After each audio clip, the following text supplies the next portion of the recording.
Minecraft. The old standby.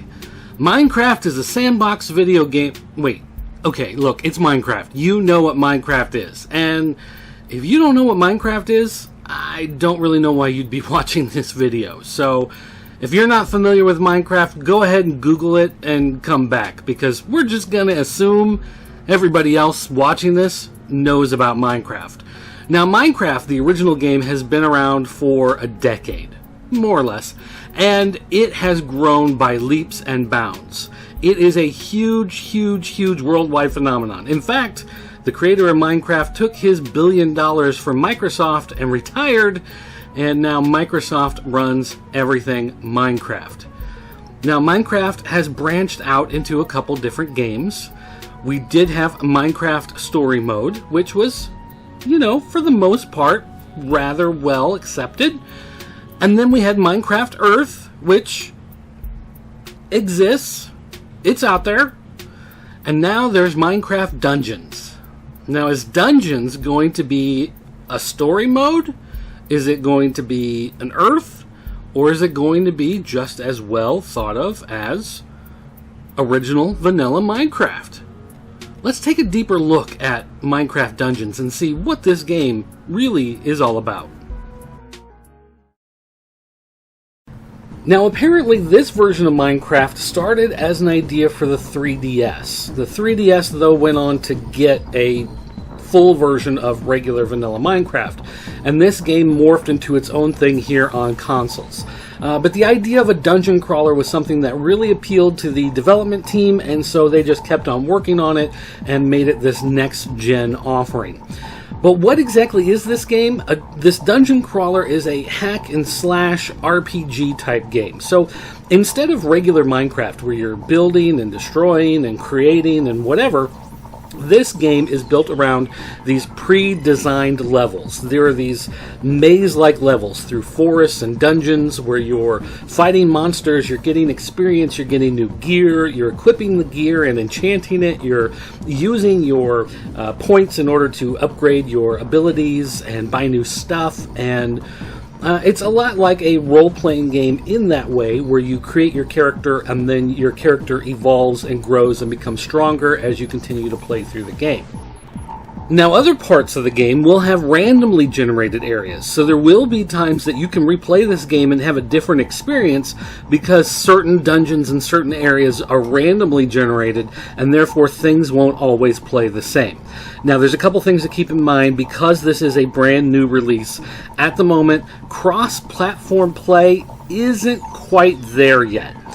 People on PC and Xbox One who are playing on Windows 10 and Xbox One, I guess I should say, they can cross-play multiplayer with each other. And in fact, I believe it's a cross-buy, where if you buy it on Xbox One, you will get it in the Windows 10 store and vice versa. However, they do have a version available for Windows 7 and above, is what it's called. It comes with its own specific launcher, but it only unlocks it in those operating systems. So if you're using Windows 7, you're using Windows 8, and you buy it through that specific launcher, or even, I believe, on Windows 10, you can buy it using that launcher, it will not cross-buy through the console. Now, they do plan on adding cross-play eventually between all the different systems. It's just not there yet. So if that's something that you're looking forward to, you're just going to have to wait a little bit longer. Alright everybody, welcome back to a brand new episode of the Video Game Losers Show, and check it out! It's Gamer! From That New Toy Smell has made the jump over here to Video Game Losers, because of course he likes video games. Yeah, I prefer video games to toys. But I'm still going to make you edit That New Toy Smell. Why? Because you say you like editing. Why would you torture me so? It's not torture if you like to do it, and you want the experience and everything. Anyway, today we're talking about Microsoft Dungeons, and you just saw our little video package explaining the game, and you've spent most of today actually playing the game. The game just came out today, right? Yeah. This is the brand new first day, whatever. So, well, tomorrow, yesterday, because this will be playing tomorrow. So we're filming this the day of. Game just came out yesterday, but you spent most of the day playing it. I played it a little bit. You played it on PC. I played it on Xbox. Mm-hmm. I live streamed the thing as well. You know, if Oh, so you can go to his channel, which I'll leave a link to down in the description, and you can check out his live stream of the whole thing. But let's just talk briefly here for a minute. Just overall, how would you compare, just very basics without getting into all the details of the games and everything, how would you compare this to your first impressions of playing something like Story Mode, which again was a different take on Minecraft? This is a new take on Minecraft, so what do you think about this compared to something like that? it's definitely a lot more involved. Obviously, because Minecraft Story Mode is you just watch a movie and click a few buttons. But it's definitely very involved just in general. You have to make sure you're always paying attention. You have to make sure you have your stuff isn't on cooldown so you can use it, like your fireworks or dog. Do you have a dog? Oh yes. I haven't gotten one yet. Sucker. Yeah, whatever. Okay, so but do you like you liked Story Mode, but did you like Story Mode because it was Minecraft, or did you like Story Mode because it was that type of game? Because it was Minecraft. Okay, so then this one, being a different type of game, then do you still like this? Do you like this style of game more than Story Mode? Okay, then do you like this type of game more than regular Minecraft? I'm not sure because they're both they're all completely different genres. Because Minecraft is a lot more, it's a lot more fun with friends. You can build stuff, you can all fight each other. Well, Dungeons, it's all team-based. You're always doing the same thing. Okay, but do you like it more? Well, I mean, I've only had a day to play it, but probably not. But you think overall you just prefer Minecraft more, generally speaking, that type of sandbox creation game more than this type of game. Okay. Now you've been playing for most of the day, and you're almost all the way through, right? On the first difficulty, yes. On the first difficulty, okay. The way they have it set out is that you can only do easy mode, and then hard mode, and then master mode. Okay. So you're gonna play the game 3 times. All right. Well, like we said, you've been playing all day, so let's take a look at a brief montage. We're going to take a look at about a minute or so of footage from your gameplay today. But of course, we blocked out the sound because we're not sure about the copyright restrictions and the music, and companies can get weird with that kind of stuff with some of these things. So, but here is some footage of how horribly you played the game today.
Hey guys, welcome back. So I hope you enjoyed that clip.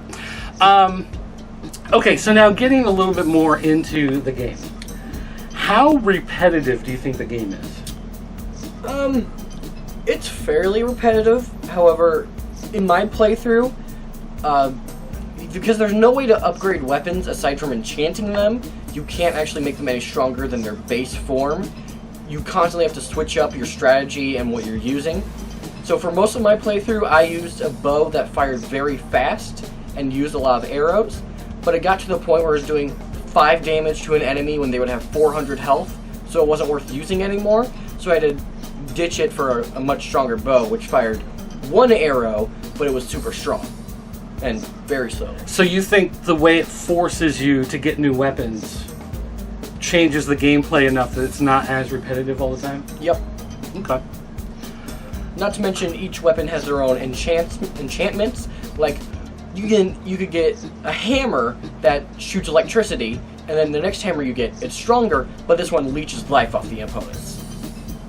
It's very, very different. And you earn those points by playing the game, you defeat things, you level up, and then you can enchant your weapons and stuff. Okay, so one of the things about the game that they talk about is that certain parts of the game are randomly generated.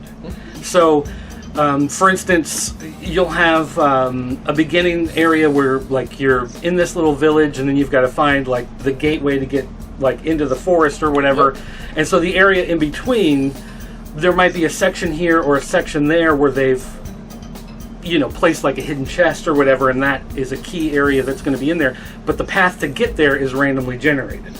So you play it once, and it plays a certain way, but then you defeat the game, you start the game over again, and now it's going to be completely different. Yep. Do you know if you go back and play like the level again, is it going to be randomly different the second time? Yes.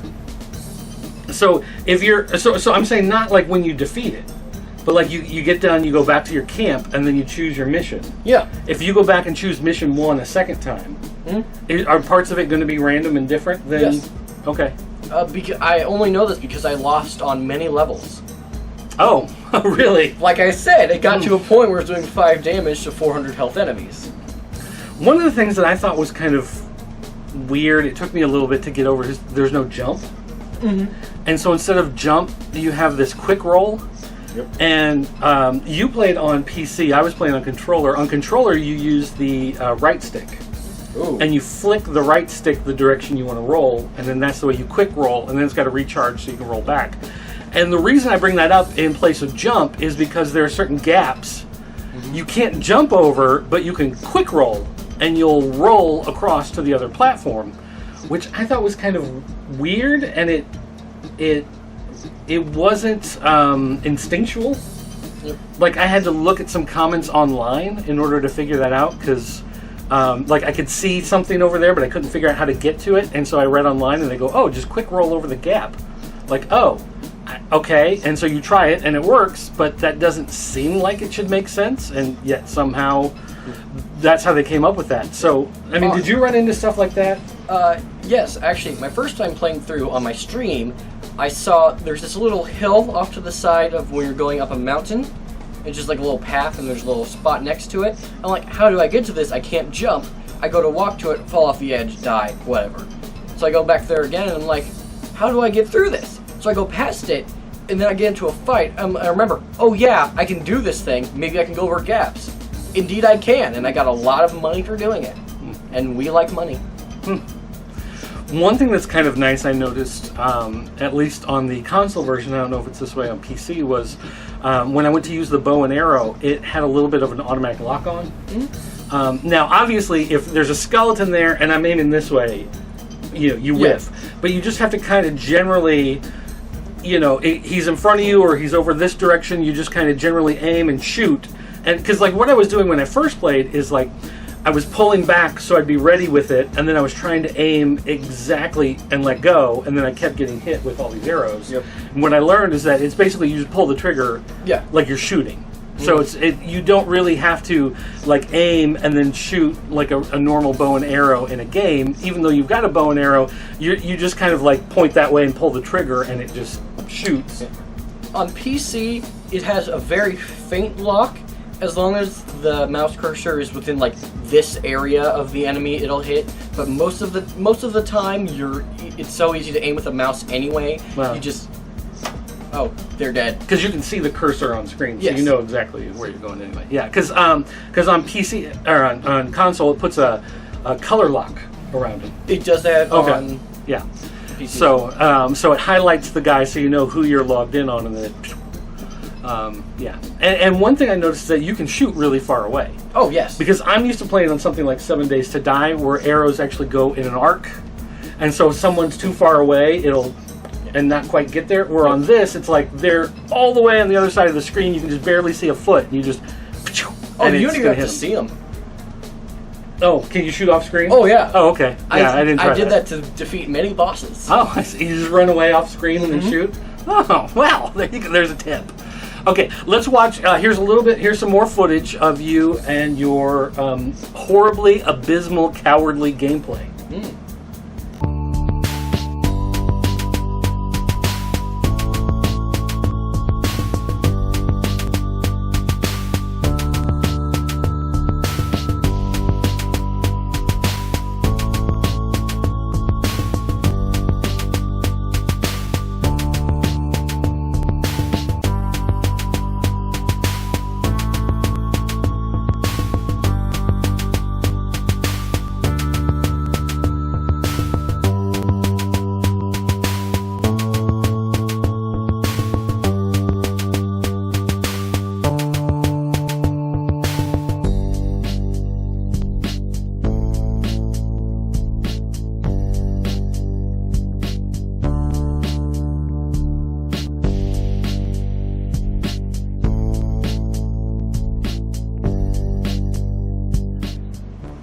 Okay, so now final wrap-up then concerning this game. Is this a must-buy? Is this a sign up for Game Pass where you get a whole bunch of free games and it's okay, like it's a free game that's included, so go ahead and get it that way? Or just kind of wait, maybe it'll be on sale for $5 at the end of the summer or something like that, and worry about it then, don't worry about it now? What do you think? I would say if you're a fan of dungeon crawlers, definitely go for it. It's just another great dungeon crawler. If you're a fan of Minecraft, go ahead and check it out. But if you're not a big fan of either of those two types of games, I'd say it's probably not something you'd want to pick up. But you don't think it's going to convert somebody who's not a big fan? Probably not. It doesn't do a great job explaining how items work and all that sort of stuff. It basically just gives you a sword and a bow and arrow and tells you to go at it. That's true. Because the first time I was playing, I'm like, I don't know what the different buttons do and whatever. Something was coming at me, and so I hit the left bumper button, and it does a health recharge. Yep. And so it was like, oh, I'm at full health, and I got my health back. I'm glad I used that up. That's handy. So that's a lot of it. It just kind of assumes that you're going to go to the controller setup screen and you're going to read through everything, and of course I'm not one of those type people. And then there's a lot of stuff where you have different armor and things like that, where they have different abilities, and there's, this is going to work better for long range attacks, and this is going to work better for refilling your health, and this is going to work. And I'm just one of those where it's like, this one's a 3, this one's a 5, I'm going to wear a 5. I don't like to get into all of that. I don't want to read through all the details. It's like, this one's better than this one, fine, whatever. I'll wear the one that's better. So I don't want to get into too much customization of this stuff. And I know that is something that some people like, but for me, I'm just whatever. It's like, give me the one that's better. Oh, and the other thing was, I kept waiting to run into a villager that I could sell the extra gear to. And you just break it down. There's like a little... Scavenge? Yeah, scavenge, and so you just break it up into pieces, whatever, and it gives you coins. Because that's what you do in real life. You take a fishing rod, snap it in half, and you get $20 for it. Yeah, that's exactly what happens. Well, video games don't lie. Well, definitely, I would say if you've got Xbox Game Pass, obviously, you've got it there, go ahead and try it out. It is a fun time waster for a while, but I don't see it as being one of those games where, like, I can sit down and I'll play it, and I'll play it for an hour, but it's not going to be one of those games that I'm going to play, like, every day for a week. I don't think. It'll be one that I'll come back to time and again, and maybe playing online. Now, right now, there's some problems with the servers. Yes. So since you bought it on PC, you bought it through the Windows Store, what happened when you went upstairs earlier and tried to play it? It said that I was unable to verify that I owned the game, and that I had a faulty internet connection. So it wouldn't let you play the game that you paid for because it couldn't connect to the internet, even though you if you weren't going to play online and you didn't want the internet, Yep. it wouldn't let you play. Like, that is the copy protection, the DRM that's in it. It's got to connect to the internet and verify your account, and in order to allow you to play, even if you're playing offline. So not if you're going to, for multiplayer, of course, obviously, you can't connect. That makes sense. But if you're going to play offline, it should be, hey, you paid for it, you download it, you play it. That seems pretty basic. But this has got that copy protection, so if your internet goes down or you've got a problem, or right now their servers are so overloaded, then you can't play. Sorry, you just have to wait until eventually your signal can get through. So, I mean, probably the best thing to do is to just turn it on and leave it on, and just don't turn it off until you're sure that you're done playing. Yep. So that's fun. Oh, Jinx. Owe me a Coke. All right. So that's going to do it for Minecraft Dungeons. But it's time for the what? What comes next? It's like a bag of something. A bag of something? Mailbag! Oh, I was thinking a bag of dog poop. So you light it on fire on somebody's porch. That's what I thought. No. Okay. All right. So last week I was talking about the ColecoVision. And some of the comments we got about ColecoVision. Action Figure Dude posted, he said, "Dirt, this is crazy that you made this video. My great-grandma just passed away this February. She left most of my family members pictures and money and, other personal things. When my dad called me up a few days after she passed, told me to come over. I want to give you something your grandma left you. I get there, and he hands me this big box, and sure enough, it's a ColecoVision. He told me he also wanted to play it as a kid, but Grandma and Grandpa would never let him. And it's been sitting in their closet since the day it was bought. The bad thing is, I'll never know if it works because I don't have an old TV to try it on." And so I was like, hey, let's trade. Send it to me. I'll take the old ColecoVision, and you can have the plug-in, and I'll figure it out. But that is bizarre. So they bought it, and then they just put it in the closet and wouldn't let him, or maybe Grandma and Grandpa would play with it, but they wouldn't let the grandkids or the kids play with it. It's a kids thing? I don't understand. But video games are for kids and adult-sized kids. Well, unless maybe because it was like $300 when it came out, so they paid $300 and they figure a $300 thing is not something they want the kids to touch. Maybe. I don't know. Scott Neely says that the Odyssey 2 was his first system, but ColecoVision was the first system he got and wanted. So apparently he didn't want the Odyssey, or the Odyssey 2, which, again, I'll take it. Just send it to me. I'll be more than happy to take it. It's another one for the collection. Scott Neely also said that he bought the ColecoVision and the Intellivision, the AtGames plug-and-play systems, the flashback systems, because he wanted to send a message saying, please make more of these. And I'm the same way. Even if they're not 100% perfect, I just like having the games. I like being able to plug them into the TV and play. And so, he bought them because he wants more of them. Even if it's not his favorite games in the system, he'll buy this one and hope that more come out that have more games on them. Well, what's your favorite game so far? On the ColecoVision? Yeah, sure. It was Pepper 2. And the funny thing is there is no Pepper 1. They just called it Pepper 2 as like a marketing gimmick. Interesting. All right. Let's see. When I got my Scott Neely leaves like a ton of comments. He also said that when he got his ColecoVision on Christmas morning, he played a bunch of Cosmic Avenger. It's the one he got with his system. The game I thought was okay. I didn't think it was that great, but I want them to make an iMagic system. A system that plays all versions of their catalog. Their Demon Attack on Intellivision is amazing. Okay, so iMagic was a computer software or video game software company. So they didn't make consoles, they made software. So he wants like a multi-system unit, but it plays all the games of their catalog, including they did Riddle of the Sphinx, which we talked about on last week's show, from the Atari 2600. Yeah, I'm just more scared of the Demon Attack that he references. Scott Neely's into demons. What can he's a very demonic guy. He's into all that evil. Did he play Doom once? He was a very strong, faithful guy, and then he played Doom one time, and it just completely corrupted him. Video games. Yeah. Let's see. And then Scott also said, finally, I have Pepper 2. I loved that game. It's kind of like Quicks, Amadar, and Mr. Do.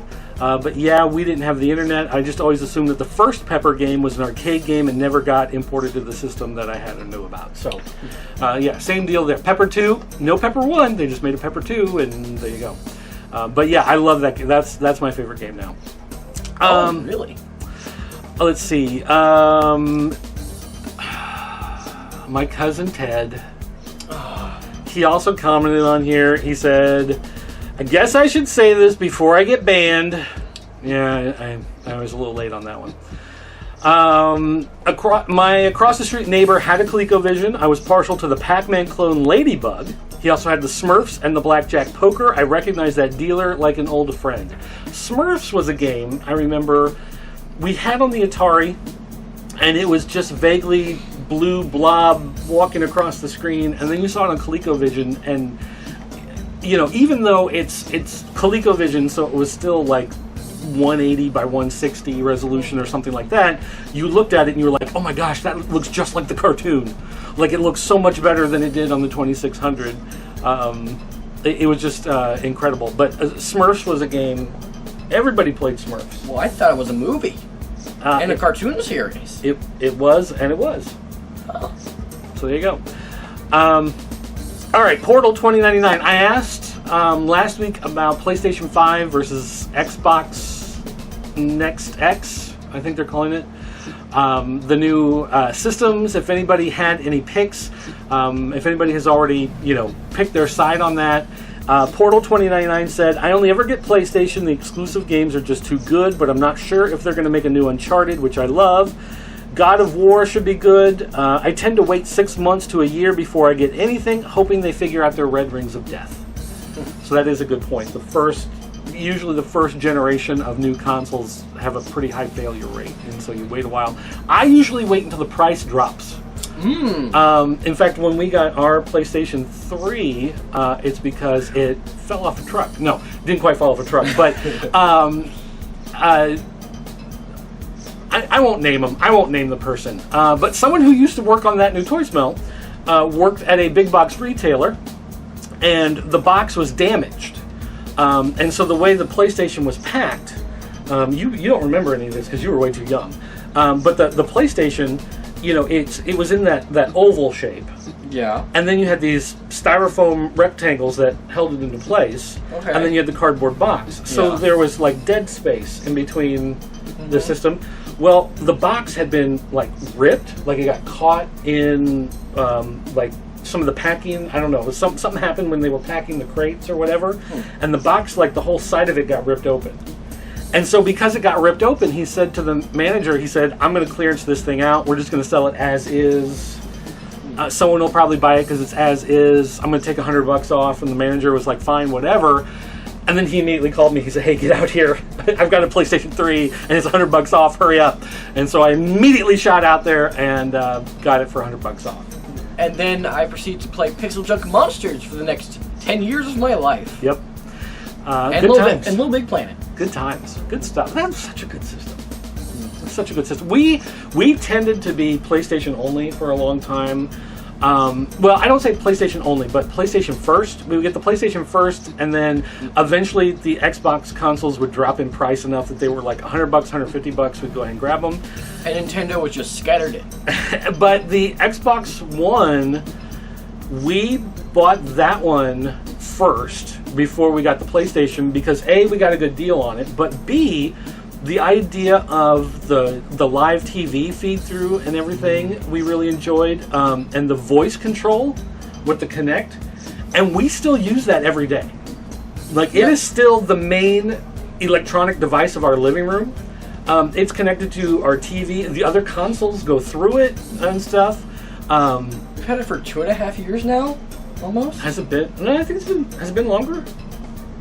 I was still doing wrestling shows when we got it. So yeah, it's been 2.5 years. I don't know. But yeah, so like the whole voice control, being able to walk into the room and just tell it to turn on the TV, or just tell it to turn on, and it automatically turns on. It turns on the TV. It goes to live TV, and you've got the Roku feed that it automatically goes to. And then you tell it, like if you want to go to YouTube, you just tell it to go to YouTube. It goes to YouTube. You can tell it volume up, volume down, which we use all the time. You know, YouTube is great. Sometimes, well, the hosting is great. Depends on who's on it. Yeah. All right. The actual company themselves and the way they... Yeah, well, let's not get into all that. Ooh. But yeah, so the Xbox has been our go-to. But of course now, the new Xbox, they're saying, may not have... Of course, they're not going to do a Kinect. But it now wires in with your Echo devices. And I don't want to say the key word because we got one sitting here, and one over there, and one over there, and one upstairs. But those Echo devices from Amazon are keyed into the Xbox as well. So we can tell the Amazon Echo device to turn on the Xbox and to do all of those same commands, and it can do that as well. So with the next Xbox, I'm assuming that will still be the case. It will still be tied in with the Amazon stuff, and if so, that's probably going to be our go-to first, and then PlayStation will come later, because the PlayStation 4, we mainly use it with PSVR. Yep. And PSVR, I'm not sure exactly how all of that's going to work with PlayStation 5 yet, because that's a peripheral, and they haven't really talked about that stuff. And I know they have plans to do some VR stuff, but I haven't really heard. And I don't want to pay $500 for the PlayStation 5 and then have to pay another $250, $300 for the headset, plus another $100 for new Move controllers and whatever else they want to do. So for right now, I think Xbox is going to be our go-to first, just because we're going to keep playing Beat Saber and stuff with the PlayStation VR that we have. The real issue, though, is no Kinect. How can you have an Xbox but no Kinect? That's like the key feature of the Xbox. Well, but not everybody uses it like we do. Some people bought it to play games with, and then they don't like the games that go with it, so they don't use it anymore. Is Kinect more than just the little camera thing you hook up? Well, and the microphone and stuff. Oh, I thought it was just a little camera thing. All right, Technology! and everybody's getting ready to walk in. And one quick edit later, and everybody's in the other room. Okay. And then finally, from Portal 2099, he asks, have you watched the Dark Side of Wrestling series? I'd like to know your take on the episodes, especially the Snuka one. All right. Here we go. As we talk about wrestling here. Dark Side of Wrestling, being from Vice, some of it's true, some of it's not, like anything else with the wrestling business. A lot of guys will not tell the truth, or their memory remembers things differently. I've watched all of season 1. I haven't watched all of season 2. As far as Jimmy Snuka, I'm not sure of everything that happened, everything that's mentioned in that particular episode. But from what I know of the actual event, I'm pretty sure Jimmy did it, but I'm pretty sure he didn't mean to. And the fact that he was never put away for it is because there's not enough to really tie him in. I don't think there were like backroom deals. I don't think people were paid off. I don't think there was anything like that. There was just nothing substantial that they could use to 100% put him away. And the remorse that he had for it and everything being accidental, you know, put him in a completely different place in his life, and from then on, he you know, had a different life. And I'll leave that at that. Now, some of the other stuff on Dark Side of Wrestling, like for instance, the Montreal Screwjob and Cornette versus Russo. This is the craziest thing with Russo and Cornette, and the way they hate each other, and they're both bottom barrel, you know, slime bags. There's just no way around it. They both have truth problems, whatever. But here's the thing: I don't think Russo is accurate in his memory of the conversation, but I don't think he's lying. And you may say, wait, if he's not telling the truth, then he's lying. But I think he's telling the truth as he remembers it, but I think he remembers it incorrectly. Because I think there is such a hatred between Russo and Cornette that Russo walked out of that room after that conversation 100% convinced that it was his idea that he came up with, even though Cornette came up with the idea. But Cornette repeats it, Russo starts repeating it, Vince starts repeating it, they start working out all the details, they hammer out all the little stuff, they call a couple other people, whoever they're going to have to get involved in this thing. And then when he walks out of there, he's thinking it's his idea, even though Cornette was the one who probably brought it up originally to begin with. But I don't think Russo is saying that to lie and to get back at Cornette. I just think he doesn't remember the events correctly, because the human mind and your memory are not infallible. Memories are really bad, and that's something that comes up time and time again in the wrestling business, is that a lot of the backstage stuff where you only have two people having a conversation or three people having a conversation, you can walk out of that room and two of the three people remember the conversation differently than the other person. It's bizarre. So I don't want to get into a whole lot more than that, because this isn't the wrestling podcast. And I have no clue what he's talking about. But I will say that even when you're watching it on Vice is not, Vice being a news outlet, they are still biased in many ways, and they still have a tendency to know what it is they want to tell in their story, so they create a narrative that pushes that story, as opposed to, here's what this guy says, here's what this guy says, here's what this guy says, here's what the video evidence is, and there you go. They talk to a couple people, they go, okay, this is what we believe the story is, and so they narrate that story and give you the stuff that points to it.